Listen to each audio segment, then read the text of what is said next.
Thomas Lee Dillon was born July 9th, 1950, in Canton, Ohio. A mild-mannered draftsman for a water department, Thomas Dillon liked to cruise the back roads of southeastern Ohio, pretending he was something he was not. In his fantasy life, Dillon pretended he was a multimillionaire, a life-saving scientist who cured AIDS, or a Super Bowl winning quarterback, frequently driving hundreds of miles immersed in his own thoughts. Dillon also liked to envision himself as a special forces soldier out hunting for enemies. What no one knew for 3 years during the late 1980s and early 1990s was that as far as his soldier/hunter fantasy was concerned, Dillon had crossed it over into reality. Between April 1989 and April 1992, Ohio authorities were baffled as a serial sniper killed campers, outdoorsmen, and joggers. A joint local state federal task force was established to take charge in the investigation of the murders of 5 men shot with a high-powered rifle. The first killing occurred near New Philadelphia, a quiet community about 100 miles south of Cleveland, on April 1st, 1989, when Donald Welling, 35, was shot while jogging. Dillon claimed it was simply an urge, prompted by a voice in his head, that prompted the shooting. He said, "What's up?" just before I shot him. Just from me to you, just 5 feet away. This guy was just trying to be friendly, and he blew, you know? I killed him. It wasn't premeditated. I told you guys that, he confessed later. Just, I was driving along and came up on him, and that's it. And just I heard a voice in my headset, "Open fire on him." And I did. And in 10 seconds, from the time I heard that voice, I shot and killed him. The next 2 murders occurred in a relatively rapid succession. 21-year-old Jamie Paxson was shot to death while he was hunting outside St. Clairsville, an Ohio community near the state border. The next killing occurred on November 28, 1990, when 30-year-old Kevin Loring of Massachusetts was slain, also while he was hunting. On March 14, 1992, 49-year-old Claude Hawkins, a blue-collar father of 4 children, was murdered as he fished. I drove by him and he waved at me. I heard a voice that day that said, "Go back and get him," Dillon said about Hawkins' shooting.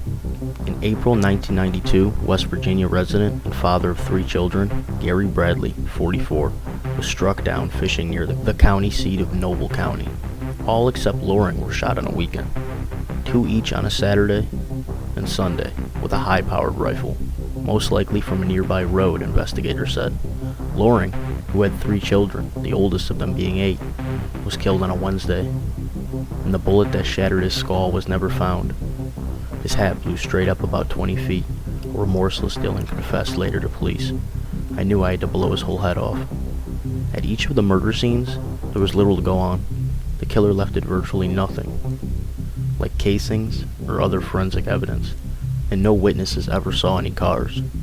It would take a letter to a local newspaper written by the killer a year after he shot Paxson that gave authorities sufficient reason to believe that they were seeking a serial killer.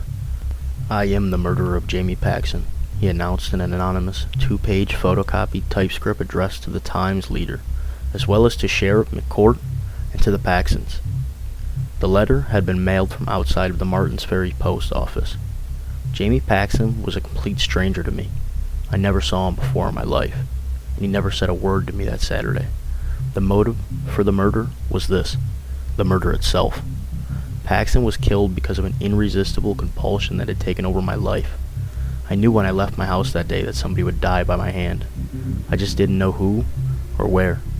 Technically, I meet the definition of a serial killer, but I am an average-looking person with a family, job, and home just like yourself. Something in my head causes me to turn into a merciless killer with no conscience. 5 minutes after I shot Paxson, I was drinking a beer and had blacked out all of the thoughts of what I had just done. I thought no more of shooting Paxson than shooting a bottle at the dump. Even the interest prompted by the letter didn't provide any breaks in the probe. The FBI's behavioral science unit was asked to prepare a profile, with the hope that it would stimulate the investigation.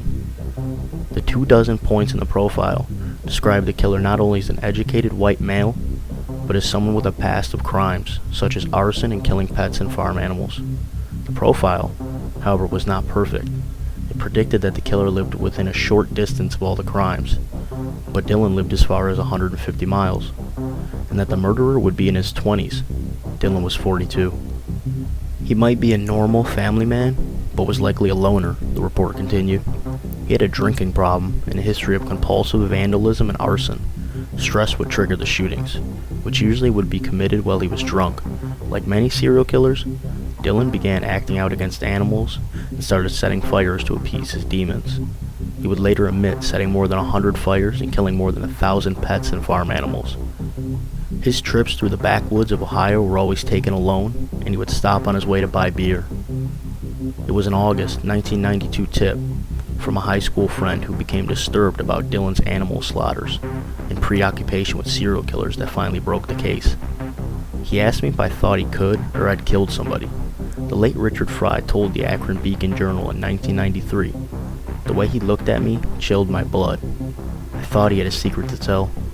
It was the look on his face and in his eyes. As teens, the two men would drive through the countryside, taking shots at road signs and critters and lighting small fires. But Fry recalled that Dillon began getting more violent and cruel by shooting family pets.